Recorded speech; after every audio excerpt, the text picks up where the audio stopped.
ما آتاکم الرسول فخذوه وما نہاکم عنہ فانتہوا صدق اللہ العظیم۔ گرامی قدر، آج کے اس تاریخ ساز اجلاس کی صدارت فرما رہے جناب صدر اور ہم سب کے بڑے ہی عزیز، معتبر، مستند عالم دین اور بہار، اڑیسہ، جھارکھنڈ کے امیر شریعت حضرت مولانا انیس الرحمن قاسمی صاحب دامت برکاتہم، اور اسٹیج پر موجود تمام ہی چنیدہ اور منتخب علماء کرام، قوم و ملت کے دانشوران،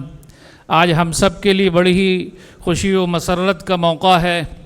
اور اس کے ساتھ ہی ایک تاریخی دن ہے کہ جب ہم یہاں شریعت کی پاسداری کے لیے اور شریعت کے بقا اور اس کے تحفظ کے لیے اور شریعت کے ساتھ ہمارے معاشرے میں زندگی گزارنے والے تمام تر افراد کی زندگیوں میں شریعت کا کس طرح نفاذ ہو، اس عظیم کام کے لیے یہاں ایک جگہ جمع ہوئے ہیں۔ اللہ کا فضل ہے، اس کا کرم ہے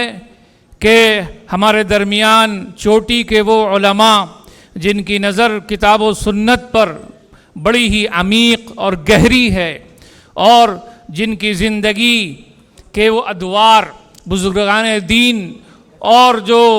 اس ادارے سے جڑے ہوئے پرانے ہمارے اساتذہ علماء کرام مفتیان عظام ہیں، ان کی نگاہوں کے سامنے گزری ہے۔ اس شخص کی صدارت اور عمارت کی تصدیق کے لیے آج ہم سب بہار ہی نہیں بلکہ اس سے جڑے ہوئے اور دوسرے صوبوں کے جو ذمہ دار علماء کرام ہیں، مستند عالم دین ہیں، وہ سب یہاں جمع ہو کر اس کی تائید کرتے ہیں۔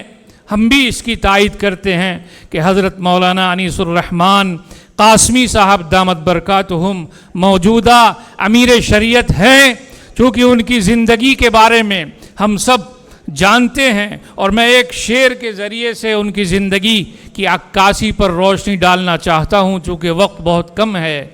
کہ میری زندگی کا مقصد تیرے دین کی سرفرازی، میری زندگی کا مقصد تیرے دین کی سرفرازی، میں اسی لیے مسلمان، میں اسی لیے نمازی۔ اس لیے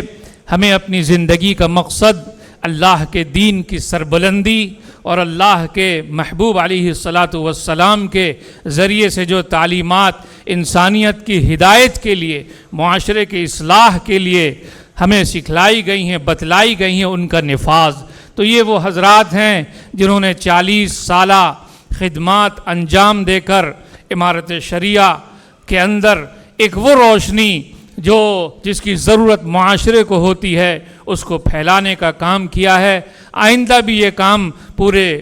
حوصلے کے ساتھ، عزم کے ساتھ، اخلاص کے ساتھ کرتے رہیں۔ اس موقع پر بس خدا سے یہی دعا ہے، اللہ تعالیٰ ہمیں کہنے اور سننے سے زیادہ عمل کی توفیق عنایت فرمائے۔ آمین، وآخر دعوانا ان الحمد للہ رب العالمین۔